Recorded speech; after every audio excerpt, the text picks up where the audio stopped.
말씀을 보려고 합니다. 하나님의 말씀은 마태복음 16장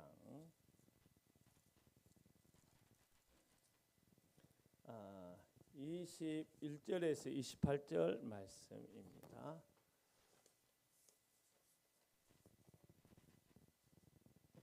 마태복음 16장 21절에서 28절의 말씀입니다.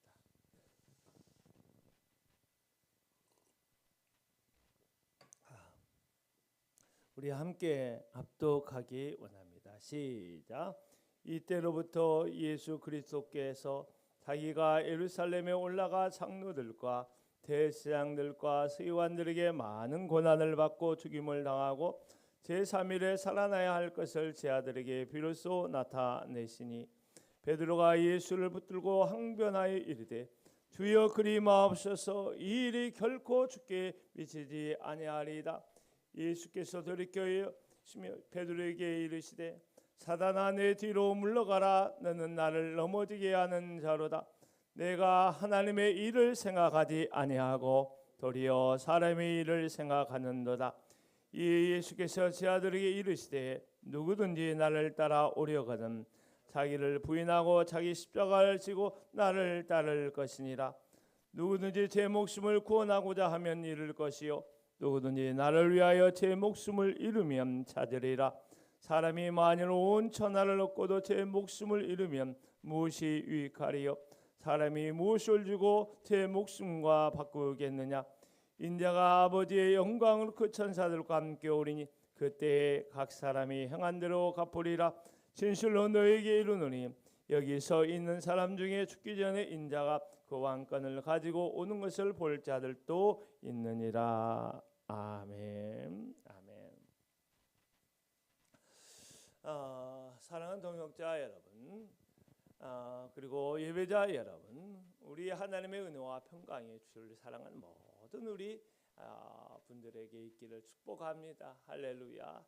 제가 참 예전에 전도를 참 열심히 했어요. 목숨 걸고 사실 전도했다고 여겨도 좋을 만큼, 심지어 누가 예수 믿겠다고 나의 심장 한쪽을 떼어달라면 정말 떼어줄 각오로 이렇게 전도를 열심히 했는데요. 그 가운데 아침에 7시나 6시에 새벽기도 마치면 이 장안동을 여리고들도 돌면서 전도했는데 그때 참 힘들었던 것이 문을 열고 아침에 6시경이나 문을 연 그 사업장을 들어가는 거였어요. 정말 힘들더라고요. 제발 문이 닫혀 있으면 좋겠다. 그래서 가서 무슨 말부터 자기는 안녕하세요 인사하고 또 뭐라고 하면 제가 그래도 목사인데요. 목사는 뭐 하는 사람이에요? 복을 축복하는 사람입니다. 복을 위해서 기도하는 사람이 그러니까 당신이 예수 믿든 안 믿든 나는 당신을 위해서 축복하면서 좋은 일을 깨달라고 기도했으면 좋겠습니다 하고 막 뭐라고 해도 그 앞에서 큰 소리 내서 그냥 기도를 했는데 갑자기 오늘 말씀을 전하려고 보니까 우리 모든 성도들을 보면서 우리 말씀의 사역자로 특별히 하나님의 뜻을 계시하는 계시자로서 우리 하나님의 복의 말씀을 전해야 되겠다라고 하는 생각이 좀 많이 드는데 여러분 오늘 말씀이 우리에게 복이 될 줄로 믿습니다. 오늘 말씀이 우리가 은혜가 되고 아멘. 오늘 말씀이 우리의 삶을 역전시키는 어떤 그런 촉매제가 되리라 저는 믿습니다. 할렐루야. 우리 영상으로 함께하는 우리 지체들 제가 일일이 영상으로 예배하는 분들에게 호명을 하지 않습니다. 왜냐하면 예배가 방해가 되기 때문에. 그런데 영상으로 예배하는 우리 지체들 혹시 자기 이름 불러주지 못했다고 섭섭해하지 마세요. 제가 다 보고 기억하고 마음에 새기고 축복하고 있습니다.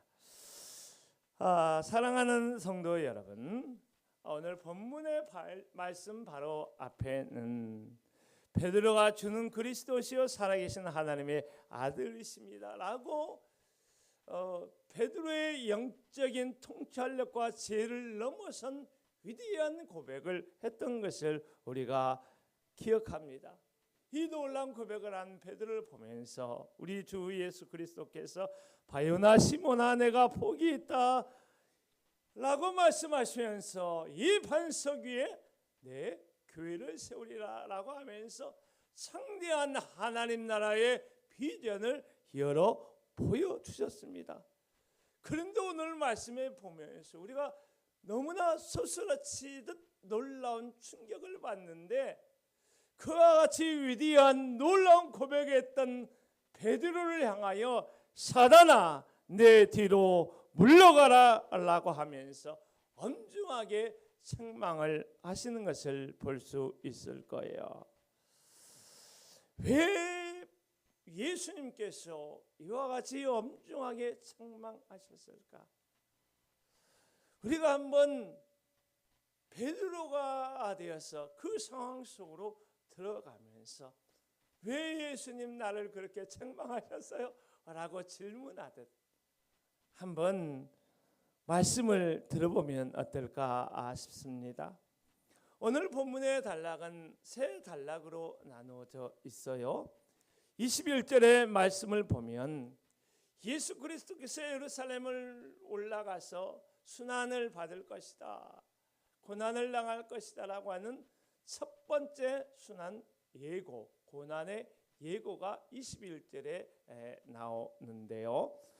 그리고 22절, 23절 두 번째 단락에서는 예수님 그러지 마십시오라고 베드로가 항변하면서 하는 말과 예수님의 책망의 말씀이 기록이 되어 있고, 세 번째 단락 24절에서 28절의 말씀은 진정한 제자의 길이 뭐냐, 베드로를 책망하면서 너 그렇게 사는 것이, 그렇게 하는 것이, 그렇게 생각하는 것이 제자의 삶이 아니야 라고 베드로의 생각, 베드로의 삶, 베드로의 기대에 대해서 책망하면서 제자가 무엇인지, 제자가 어떻게 삶을 살아가야 하는지에 대하여 새롭게 보여주시는 말씀으로 이렇게 세 단락으로 기록이 되어 있습니다.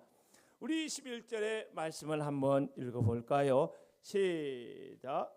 이때로부터 예수 그리스도께서 자기가 예루살렘에 올라가 장로들과 대제사장들과 많은 고난을 받고 죽임을 당하고 제3일에 살아나야 할 것을 제 아들에게 비로소 나타내시니. 할렐루야. 여러분, 이 말씀에서 우리가 좀 살펴서 몇 가지를 좀 나눠서 볼 수가 있는데요. 첫 번째, 이때로부터라고 하는 말입니다. 이때로부터라고 하는 말은 어찌 보면 마태 사도가 마태복음을 기록하면서 중대한 전환점을 표시하는 표지판과 같은 말이 뭐냐면 이때로부터라고 하는 말이에요. 예수님께서 30살까지 그냥 일반적인 삶을 사시고 이제 30살에 되어서 공생애를 시작하는 할 때에 마태복음 4장에 이때로부터라고 하는 말을 사용해서 이제 갈릴리의 공생애를 시작한다라고 하는 사인을 마태사도는 명확하게 표시하고 그 표시를 사람들이 알아채기를 원했던 것입니다. 오늘도 마태사도는 이때로부터라고 하는 말을 사용해서 표지판을 딱 보여주면서 지금부터 새로운 전환점의 이야기를 시작할 것이다, 너희들은 이것을 캐치해야 된다 라고 하는 의미로 이때로부터라고 하는 말을 썼습니다. 둘째, 우리가 봐야 하는 것은 오늘 본문에 나오는 예수 그리스도의 순환 고난의 예고는 마태복음에 나오는 네 번에 걸친 고난 예고, 순환 예고의 첫 번째라고 하는 것을 우리가 좀 살펴야 할 것입니다.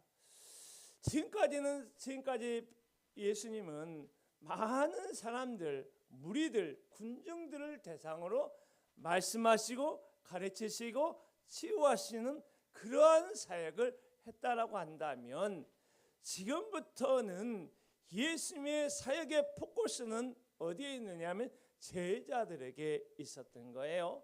이제부터는 예수님께서 집중해서 스파르타식으로 제자들을 대상으로 그리스도의 제자, 하나님 나라의 위대한 교회를 세워갈 수 있는 동역자들로 세워가기 위하여 집중해서 가르치시고 교훈하시고 보여주시고 교제하시는 그런 방향으로 이제 선회가 될 것입니다. 그런데 오늘 말씀을 보세요. 오늘 21절의 말씀의 세 번째 봐야 될 것은 예수 그리스도께서 자신의 순환에 대해서 어떻게 말씀하셨는가라고 하는 것인데, 우리 잘 알고 있는 읽은 말씀이어서 한번 간단하게 정리하면, 예수님께서 어디로 올라가신다는 거 말하고 있죠? 예루살렘으로 올라가신다는 거. 두 번째, 예루살렘에 올라가서 대제사장과 장로들과 서기관들에게 많은 고난을 받는다라고 하는 것을 이야기하고 있는데, 여기에 좀 우리 듣기에 조금 어려운 말이지만 관사라고 하는 말을 썼어요. 영어에 보면 어나 더라는 말을 썼는데, 이 대제사장, 서기관, 또 누구죠?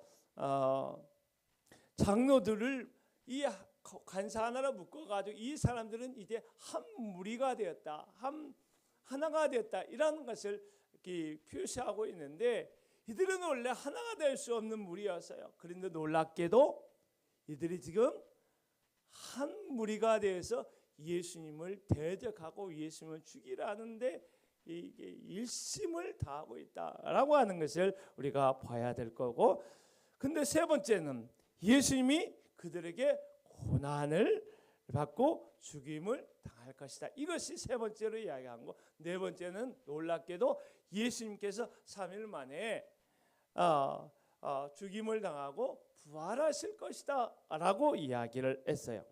그런데 여러분, 이 말씀을 우리가 보면서 이 예수님의 순환 예고에 대해서 말씀하시는 이 말씀을 들여다보면서 특별히 특징적인 한 말을 끄집어내서 봐야 되는데, 그것이 성경원어로 데이라고 하는 말이에요. 그 말은 우리 영어로 표현한 must라고 하는 말이에요. 반드시 이루어져야 할, 반드시 해야 할, 뭐 이런 말이에요. 예수님은 이 데이라고 하는 말을 사용해서 순환 예고를 통하여 말씀하시는 반드시 이루어져야 할 하나님의 놀라운 뜻을 선포하신 것입니다. 그래서 예수님은 반드시 예루살렘으로 올라가야 하고, 예수님은 반드시 고난을 당해야 하고, 예수님 반드시 죽임을 당해야 하고 반드시 살아나야 한다. 이것이 하나님의 뜻이다 라고 이야기를 하고 있는데요, 이 이야기를 하면서 또 한 측면에서 이 데이, must라고 한 단어를 사용함으로 말미암아서 이 하나님의 놀라운 뜻에 예수님이 억지로 어쩔 수 없이 무기력하게 끌려가듯 그 길을 걸어가는 것이 아니라, 예수 그리스도께서 자원해서 자발적으로 이 하나님의 뜻을 이루게 하여 자기 자신을 주의 뜻에 온전히 던지는 그 모습을 여기에서 우리가 봐야 하는 것입니다. 예수님께서 이 고난의 길을 선택하는 것은 억지로 한 것이 아니라 예수 그리스도의 자발적이면서도 적극적인 선택에 의해서 이루어진 순종의 사건이었음을 우리가 봐야 한다는 것입니다.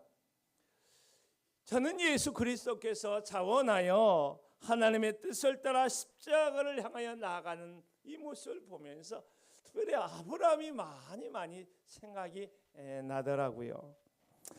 아브라함께서 하나님께서 아브라함에게 야, 너 독자 이삭을 나에게 바치라 라고 자신의 놀라운 깊고 오묘한 뜻을 아브라함에게 계시하신 것이죠. 아브라함이 고민이 없었을까요? 아마 하나님의 말씀을 듣고 주의 말씀을 들은 그날 밤 한숨 잠 못 이루고 흰머리와 같은 검은 머리와 같은 머리가 아마 백발이 되듯 깊은 고뇌 번민의 시간을 보내지 않았을까 생각했어요. 그런데 아브라함이 어떻게 했지요? 아브라함은 자원하여 고난을 선택하며 하나님께 순종한 것을 우리가 너무나 잘 알고 있지요. 그런데 그 결과가 무엇이었습니까? 하나님이 아브라함의 믿음을 인정한 거예요. 할렐루야. 사실 하나님께서 아브라함 믿음을 몰라서 그렇게 했겠어요. 아브라함을 연단하고 아브라함의 믿음을 보여주기 위해서 사실은 하나님께서 그와 같이 하신 것이죠. 그런데 하나님께서 아브라함의 믿음을 인정하고 독자 이삭 불태워서 하나님 앞에 번제로 드려야 할 독자 이삭을 은혜로 다시 받게 되어지고 후대 사람들에게 믿음의 길은 이런 것이다 라고 하는 모델을 보여준 것입니다. 사랑하는 여러분, 하나님의 뜻을 따라 순종하여 사는 것, 거기에 대해서 우리가 약간의 두려움이 있지 않을까라고 하는 생각이 듭니다. 제가 신학대학원을 졸업하면서 그 신대원의 어떤 조직신학을 가리키는 우리 윤철호 교수님이 계시는데 장신대 앞에 이 식당에 가서 우리 같이 마지막 쫑파티 겸해서 식사를 같이 좀 하는데 그때 나에게 뭘 이야기를 하냐면 저기 태백에 가서 좀 나의 친구가 있는데 그 전임 전도사로 가줄 수 있겠느냐라고 이렇게 이야기한 거예요. 그런데 여기 청량리에서 태백까지 가는 기차를 타고 갔는데 그 북한의 아버지 장각에 끌려가는 듯한 느낌이 들었습니다. 사실 신학교 들어갈 때는 하나님의 뜻이라면 어디든지 가오리다. 하나님의 뜻이라면 어디든지 가오리다 라고 들어갔는데 막상 졸업해서 임지를 찾을 때는 내가 가고 싶지 않은 곳으로 주님이 보내시면, 주님이 부르시면 어떻게 해야 되나 라고 작은 걱정과 마음의 어려움이 있었습니다. 아무리 하나님이 오라고 부르셔도 내가 갈 만한 곳인지 아닌지를 내가 두드려 보면서 여러 것 가운데 좀 선택하면서 가고 싶다라고 하는 생각을 하게 되었는데요. 저는 이와 같은 마음이 저에게만 있었던 것이 아니라 우리 모두에게 있는 것이 아닌가라는 생각을 말씀을 준비하면서 많이 했는데요. 그러나 결국 결론에 도달하는 것은 이거였어요. 하나님께서 부르시는 것이 가장 좋은 것이다. 할렐루야. 하나님께서 보여주신 자리가 가장 복된 자리다. 그리고 나의 마음의 결론은 하나님의 뜻에 순종하리라. 하나님께서 보여준 그 길을 가리라 라고 하는 작은 결단의 마음이 내 안에서 일어났습니다. 사랑하는 여러분, 하나님께서 부르시는 그 자리가 우리의 보기에는 좋지 않아 보이고 우리의 뜻과는 관계 없어 보인다 할지라도 여러분, 그 하나님의 부르심에 순종하여 나가십시오.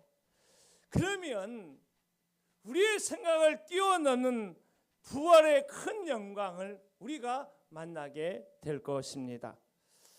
우리 두 번째 단락으로 한번 들어가 보죠. 예수님께서 베드로가 예수님께 순환 얘기를 하자 제자들이 어떻게 반응했을까? 특별히 22절 한번 읽어보면서 우리 말씀 나누기를 원하는데요. 같이 한번 읽어보죠. 시작. 베드로가 예수를 붙잡고 항변하여 이르되 주여 그리 마옵소서, 이 일이 결코 죽게 미치지 아니하리이다. 여기에서 붙들고라고 하는 말은 베드로가 예수님의 몸을 붙잡았다는 거예요. 이 말을 해석한 여러 수석학자들이 무슨 말을 하냐면, 베드로가 예수님을 붙잡고 그냥 구석으로 어느 한 곳으로 데리고 갔다는 거예요. 그리고 항변했다라고 이야기하는데, 참 이 말이 좀 재미있더라고요. 난 깜짝 놀랐어요. 이 말이 무슨 말이냐면 꾸짖다라고 하는 말이에요. 그런데 이 말이 언제 사용되었느냐면 마태복음에서 예수님께서 회당에 귀신을 쫓아낼 때, 귀신을 꾸짖어 쫓아내셨을 때 이 동일한 단어를 사용하시고요, 풍랑을 잠잠하게 하실 때, 풍랑을 꾸짖으실 때 예수님께서 사용했던 단어예요. 그런데 귀신을 쫓아낼 때 사용했던 그 단어를 지금 예수님께 동일하게 사용하면서 예수님을 책망하듯 나무라듯 그렇게 베드로가 이야기를 하고 있는 것입니다. 그리고 그렇게 해서는 안 됩니다, 그렇게 하지 마십시오 라고 강하게 항변하고 있는 거예요. 그리고 더해서 절대 예수님이 고난을 당하는 그런 일은 없을 것입니다. 마치 베드로가 영안이 열려서 아버지 하나님의 놀라운 뜻을 다 알고 있는 것처럼 영적 교만을 지금 예수님 앞에서 지금 드러내 보이고 있는 것입니다. 사랑하는 여러분, 이 점이 굉장히 중요한데요, 베드로 사도가 제자들을 대표해서 왜 이렇게 격렬하게 예수님께 항변했을까?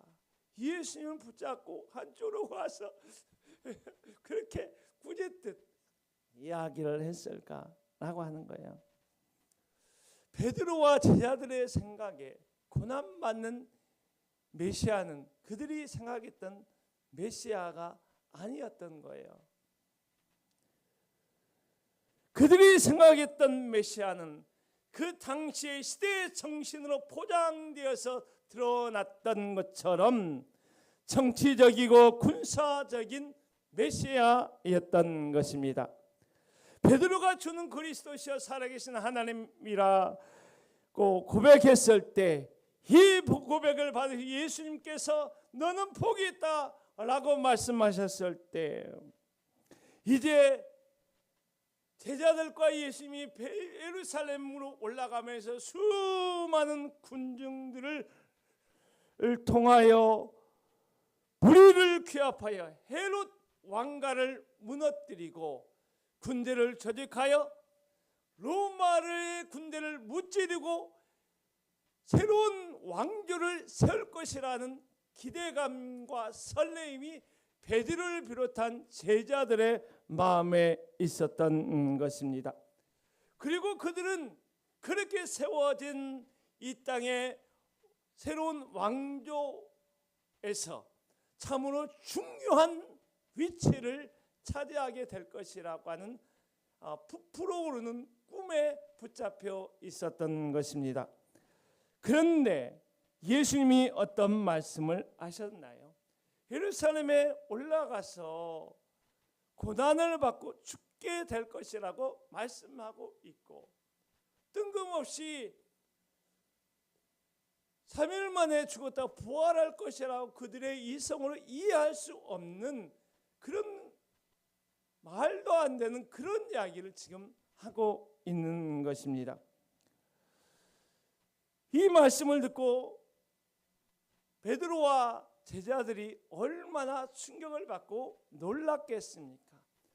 그 놀라움 충격의 강도가 귀신을 꾸짖듯 했던 그 말을 사용해서 예수님을 붙잡고 그렇게 하지 마십시오라고 지금 항변하듯 이야기를 하고 있는 것입니다.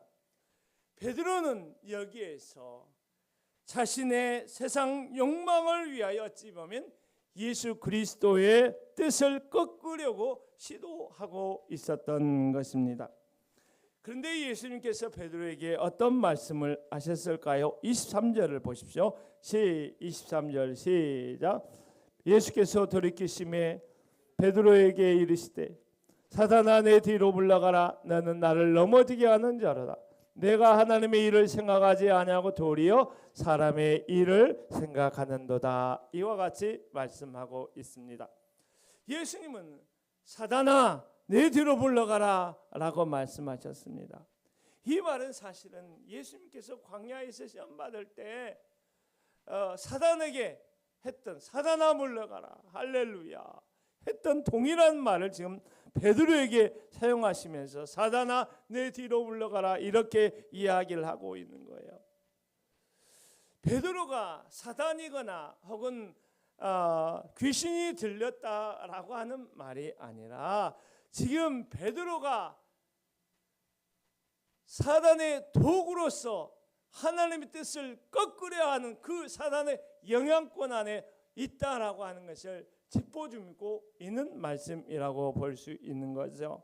너는 나를 넘어지게 하는 자로다라고 말씀하셨는데 바로 방금 전에 주는 그리스도이시 살아계신 하나님의 아들이라고 하는 하나님의 은혜의 계시의 통로로 쓰임 받았던 이 베드로가 이제는 예수님의 길을 가로막는 장애물로 지금 등장하고 있는 것이고, 세 번째로 내가 하나님의 일을 생각하지 아니하고 도리어 사람의 일을 생각하는도다라고 말씀하고 있어요. 그렇다면 여기에서 한번 깊이 한번 생각해 보세요. 베드로가 주는 그리스도시여 살아계신 하나님의 아들이라고 고백했던 그 고백은 무엇이냐 하는 거죠. 그 고백이 잘못된 고백입니까? 맞는 고백이잖아요. 그렇다면 무엇이 문제였습니까? 베드로는 이 고백을 했지만은 자기의 전체 삶을 통해서 나왔던 고백이 아니라 하나님의 은혜로 그 베드로가 육신의 생각 깨닫지 못했던 것들을 하나님께 그 순간 특별하게 열어주셔서 베드로는 할 수 없었던 그 고백을 주의 은혜로 성령으로 말미암아 예수님의 신분과 사역에 대해서 존재에 대해서 이와 같이 놀랍게 그 순간 열어주는 계시해주는 계시의 통로가 되었던 것입니다. 따라서 이 고백은 자신의 삶을 통하여 전심으로 고백된 고백이 아니었던 것입니다. 참 이 시험에서 우리에게 좀 한번 적용할 점이 있다라고 하는 생각이 드는데요. 우리도 사실은 하나님에 대해서 여러 고백을 할 때가 참 많아요. 그런데 그 고백들이 정말 우리의 입술의 고백인가? 아니면 우리의 온 삶을 통해서 고백되어진 고백인가? 라고 하는 질문 앞에 서면 참으로 부끄러울 때가 많다는 생각을 하게 됩니다. 예를 들어서 우리가 하나님은 내가 아주 강조하는 것 같아 하나님은 시퍼렇게 살아계신 하나님이십니다. 제가 정오에 기도할 때마다 시퍼렇게 살아계신 하나님, 시퍼렇게 살아계신 하나님, 그리고 오늘도 여기 우리와 함께 하신 하나님, 제가 이것을 굉장히 강조하거든요. 오늘도 여기 우리와 함께 하신 하나님, 시퍼렇게 살아계신 하나님이라고 많이 저도 고백하는데요. 정말로 위기 상황 속에서 정말 희생해야 될 자리에서 내 물질의 공고함을 경험하는 자리에서 나의 삶의 네 입술의 고백처럼 나의 삶으로 그와 같이 하나님을 고백하며 감사하고 견디고 인내하고 사명 감당했느냐라고 생각해 보면 목사로 생각해 봐도 내 자신이 부끄러울 때가 많다라고 하는 것입니다. 하나님 앞에서 십자가를 져야 할 때 외면하고 입술로는 호언장담하듯 말할 때가, 신앙의 결기를 말할 때가 많이 있는데 참으로 믿음으로 인내하고 견뎌야 하는 순간이 너무 힘들다고 하나님 앞에 불평할 때도 참 많이 있었습니다. 그러고 보면 우리 안에 실패하는 베드로의 모습이 다 누구에게나 있는 것 같다는 생각을 합니다. 나에게도 있고 여러분에게도 있고, 베드로가 이렇게 호언장담하듯 고백을 했음에도 불구하고 이렇게 삶으로 고백하고 살아내지 못한 것처럼 우리의 모습이 베드로의 모습이 아닐까라고 하는 생각이 있는데요. 그러나 여러분, 우리 자신에 대해서 그렇게 너무 자책하듯 정죄하지 말았으면 좋겠어요. 우리는 연약한 그 모습이 우리의 모습이 할렐루야. 우리는 하나님의 은혜 아니면 살아갈 수 없는 모습이 우리의 모습이다. 할렐루야. 그렇게 생각하면서 여러분 하나님을 전심으로 겸손하게 의지할 수 있기 바랍니다. 그러나 한 가지는 잊지 마십시오. 우리의 신앙적 결기 속에서 우리의 호언장담하는 하나님 앞에서 그의 말 속에서 영적인 함정이 도사리고 있다는 것을 생각하면서 우리 스스로 경계해야 할 줄로 믿습니다. 여러분, 사도 바울은 이 베드로와의 이런 사건, 제자들과 이런 사건을 통하여 무엇을 오늘 말씀을 통하여 가르치기를 원하냐면 제자는 어떤 사람이 제자인지, 제자는 어떠한 삶을 살아야 되는지 아주 실제적인 삶의 교훈을 지금 하고 있는데요. 우리 한번 24절을 한번 읽어보지요. 24절 시작. 이에 예수께서 제 아들에게 이르시되 누구든지 나를 따라오려거든 자기를 부인하고 자기 십자가를 지고 나를 따를 것이니라. 누가 제자가 될 수가 있죠? 여기 보면 누구든지라고 하는 말을 보면 어떤 사람만 제자가 될 수 있다라고 제한하지 않고 주님을 따르기를 모든 사람은 뭐가 될 수 있어요? 제자가 될 수 있다라고 이야기를 하면서 제자의 삶, 제자도에 대한 정의를 내려주고 있는데 이 말씀은 너무나 많이 들은 말씀이지 않아요? 뭐죠? 세 가지죠. 첫 번째는 자기를 부인하는 거. 할렐루야. 두 번째는 자기 십자가를 지는 거. 세 번째는 계속해서 주님을 따라가는 거. 이라는 것이죠. 저는 그 제자의 길이 뭐냐? 자기를 부인하는 거. 저는 이 말씀을 가장 직접적으로 교훈받았던 것은 베드로가 아니었을까? 제자들이 아니었을까? 제자들에게 자기 부인의 삶은 뭐였겠어요? 시대 정신으로 이야기되는 정치적이고 군사적인 메시아상을 내려놓고 어떤 것을 고난받는 메시아상을 받아들이고 할렐루야. 그리고 이 땅에서 잘 먹고 잘 사는 세상의 영화에 대한 비전을 내려놓고 예수님처럼 고난을 통하여 하나님의 은혜, 부활의 영광에 이르고자 하는 새로운 비전을 설정하는 것, 이것이 자기 부인이 아닐까 그렇게 생각을 하고요. 제자의 길은 자기 십자가를 지는 것이죠. 여러분, 근데 우리 그냥 십자가를 지는 거 이 가볍게 생각하지 말고 제자의 입장에서 한번 보세요. 제자들은 아마도 이 십자가형을 여러 번 보지 않았을까 싶어요. 십자가형을 받기 위해서 그 처형장으로 가는 그 범죄자들이 그 무거운 십자 통나무를 짊어지고 책쟁맞으며 걸어가는 것을 아마 많이 보았을 거예요. 그런데 예수님께서 마치 그 모습을 연상시키듯 하시면서 십자가를 지고 나를 따르는 것, 그것이 제자의 길이라고 하니까 얼마나 섬찟했을까? 여러분 한번 생각해 보세요. 그런데 여러분,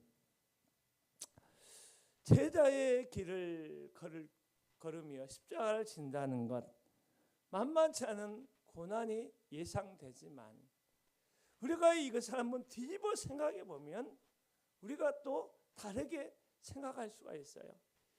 여러분, 십자가의 상징은 복음이잖아요. 할렐루야.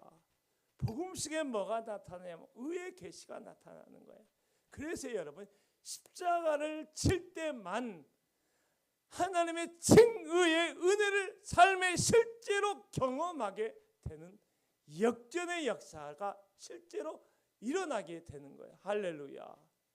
십자가를 칠 때만 인간과 하나님을 화해하셨던 예수 그리스도의 충만한 화해의 은혜, 화평의 은혜를 실제로 경험하고 체득하고 전할 수 있는 능력의 삶을 살아가게 되는 것입니다. 그뿐만 아니라 십자가는 부활을 예표하는 거예요. 십자가는 십자가로 끝나는 것이 아니라 부활을 예표하고 있는 거예요. 그러므로 십자가를 질 때만 부활의 능력을 그의 삶 속에서 경험하게 되는 것이에요. 할렐루야. 그래서 예수 그리스도께서는 십자가를 지고 나를 따라오라. 할렐루야. 십자가가 십자가로 끝나는 것이 아니기 때문에 십자가를 질 때만 하나님의 생의의 그 의로움을 맛보아 알게 될 뿐만 아니라 그 의로움을 누리게 되어지고, 이 십자가를 질 때만 하나님과 우리 사이를 화해로 죽음으로 내던졌던 그 화해의 능력, 화평의 능력을 우리의 삶을 통하여 살아낼 수 있고, 십자가를 질 때만이 참으로 부활의 영광스러운 능력 가운데 오늘을 살아갈 수 있기 때문에 십자가를 지고 나를 따라와야 된다, 이렇게 이야기를 하고 있어요. 가끔 우리는 하나님 왜 이토록 무거운 십자가를 내게 지우셨나요? 이 십자가를 좀 내려놓으면 안 될까요? 십자가를 안 지겠다는 것이 아니라 십자가를 지는 삶이 너무나 힘들어서, 그러다가 못 갈 것 같으니까 너무나 힘들어서 이런 질문을 하나님 앞에 좀 이야기할 때가 있어요. 목회를 하다 보니까 물질의 십자가가 참 커요. 이것은 정말 감당하기가 안 될 때 잠 못 이룬 밤을 지을 때가 참 많았었습니다.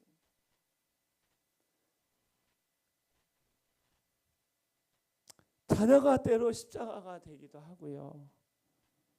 관계로 인해서 감당해야 할 십자가는 너무나 큰 스트레스로 다가올 때도 많아요.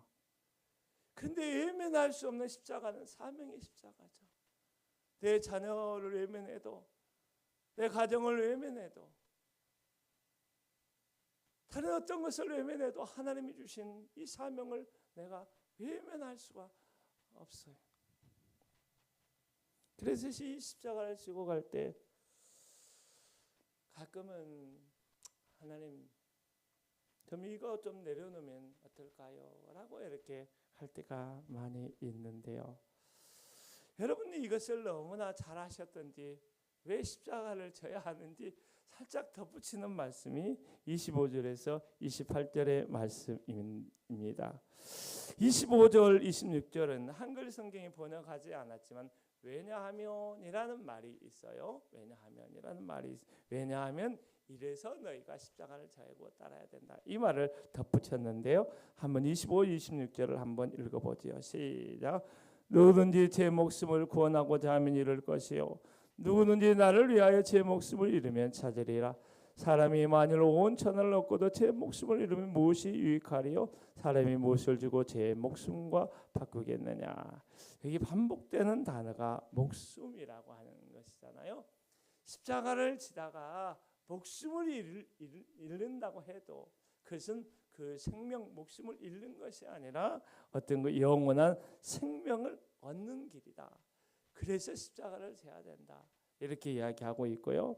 사람이 온 천하를 얻는다 할지라도, 어찌 보면 그 고대 점정사 같은 경우를 보면 그들의 꿈이 뭐였어요? 천하를 얻는 것이었어요. 일생을 바쳐서 이렇게 취해야 될 목표가 천하를 얻는 것이었는데, 그런데 오늘 말씀 보세요. 온 천하를 얻고도 목숨을 잃으며 이란 말이죠. 이 생명을 잃으면 아무것도 아니에요. 우리 영원한 생명을 얻지 못하면 이 땅에 아무리 얻고 쌓고 해도 아무 소용이 없기 때문에 십자가를 지고 가야 생명을 얻는 길을 우리가 갈 수 있다라고 이야기를 하고 있는데요. 마지막 27절, 28절을 한번 보십시오. 한번 읽어볼까요? 시작. 인자가 아버지의 영광으로 그 천사들과 함께 오니 그때 각 사람이 행한 대로 갚으리라. 진실로 너에게 이르노니 여기서 있는 사람 중에 죽기 전에 인자가 그 왕권을 가지고 오는 것을 볼 자들도 있느니라. 다 28절은 참 난해한 구절이어서 설명을 약하기로 하고 27절에 한 잘막하는 것만 이야기를 합니다. 각 사람이 그때에 행한 대로 어떻게 되리라? 갚으리라. 여러분, 십자가를 지고 가는 것이 여러분 우리가 얻는 길이에요. 최고의 투자예요. 할렐루야. 하나님이 갚으신대. 할렐루야. 하나님이 갚아주신대. 눈물로 씨를 뿌린 자 기쁨으로 단을 거두리로다. 할렐루야.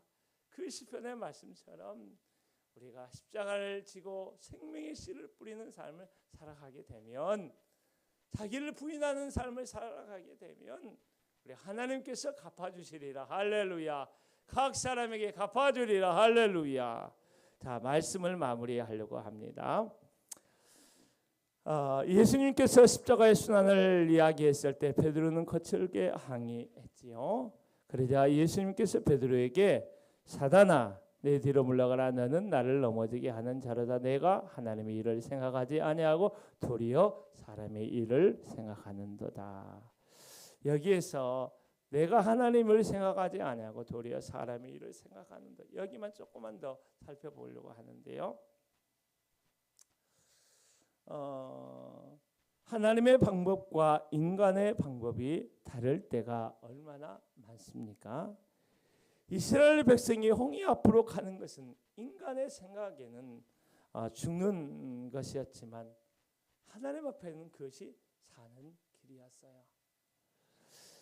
요셉이 애굽에 팔리고 요셉이 억울하게 감옥 가는 것은 사람의 생각에는 죽는 길이었지만 그것이 사는 길이고 형통한 길이고 이스라엘 민족 전체를 살리는 길이었습니다. 예수님께서 십자가를 향하여 가는 길은 사람의 생각에는 죽는 길이었으나 하나님 안에서 사는 길이었습니다. 여러분, 그러므로 십자가를 지고 간다는 것이 어렵고 힘들고 버겁다고 안 가고 싶지 않다라고 하는 그런 생각이 들 때 한번 뒤집어서 한번 생각해 보라는 거예요. 할렐루야. 그것이 어려운 길 뒤집어 생각하면 어려운 길이 신길이 되고 죽는 길이 사는 길이 되고 불통이 형통이 되고 할렐루야. 여러분, 십자가의 길, 이것이 우리의 형통의 길인 줄로 믿습니다. 우리가 잘 되는 길인 줄로 믿습니다. 우리가 주님 앞에 열매를 맺는 길인 줄로 믿습니다. 여러분, 예수 그리스도를 믿고 주님을 따르기를 원하십니까? 그렇다고 한다면 여러분 앞에 있는 십자가를 외면하지 마십시오. 여러분의 십자가를 지기를 선택하십시오. 할렐루야. 그 십자가를 지고 기꺼운 마음으로 할렐루야 주님을 따라 나아갈 수 있기를 주의 이름으로 축복합니다. 그리스도를 따라 제자로 사는 것은 죽는 길이 아니고 사는 길이요, 낮아지는 것 같지만 높아지는 것이고 수치를 당하는 것 같지만 사실 영원한 영광을 향하여 가는 길입니다. 왜냐하면 십자가 없이는 부활의 영광도 없기 때문입니다. 예수님께서도 그 길을 가셨고 제자들도 그 길을 가셨고 우리의 믿음의 선배들도 기꺼운 마음으로 그 길을 갔습니다. 그러므로 우리들도 그 길을 갔으면 좋겠습니다. 자기를 부인하고 자기 십자가를 짚고 주님을 따라 가는 길, 그 길이 힘겹다고 포기하지 마십시오. 그 길에 싸워야 할 영적인 대적들이 무섭다고 피하지 마십시오. 우리가 제자의 길을 걸어갈 때 우리는 그리스도 안에서 반드시 승리하게 될 것입니다. 그리고 마침내 주님과 함께 승리의 영광, 부활의 영광을 누리게 될 것입니다. 우리 마지막 찬양하고 예배를 마무리하겠습니다. 어둡고 냉랭한 이 땅 위에 밝은 등불을 비추며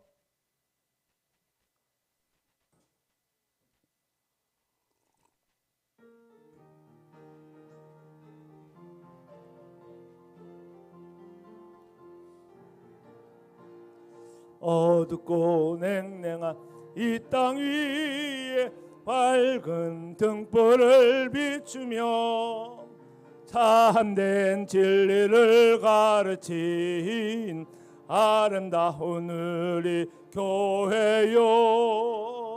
오 컴 다 오라고 부르더라. 모두 나같이 가보세.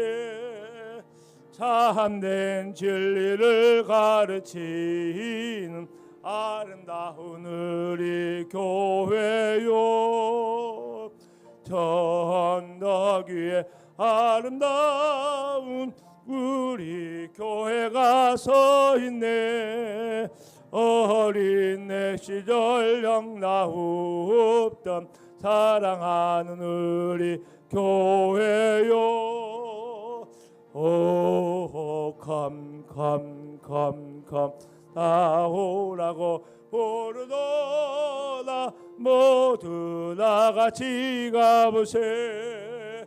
어린 내 시절 영나옵던 사랑하는 우리 교회요. 주일 아침에 교회에서 맑은 종소리 울리네. 모두 주님께 돌아오라. 속삭이듯 멀리 퍼지네. 오 컴 다 오라고 부르도다. 모두 나같이 가보세. 모두 주님께 돌아오라. 속삭이듯 멀리 퍼지네.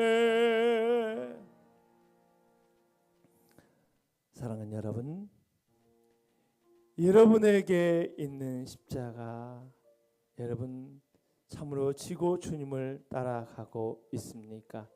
아니면 십자가를 지기 싫다고 외면하고 있지 않습니까?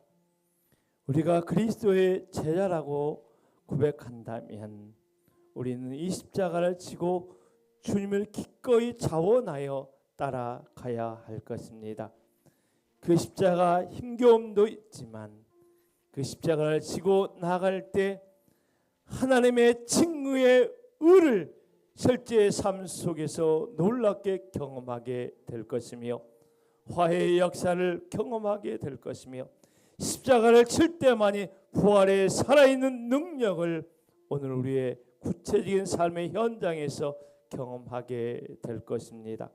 십자가를 지는 것이 목숨을 잃는 길이 아니라 영원한 생명을 얻는 길입니다.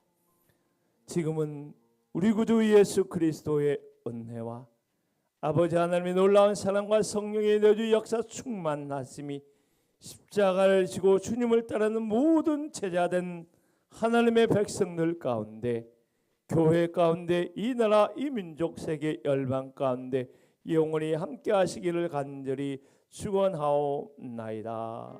아멘. 아버지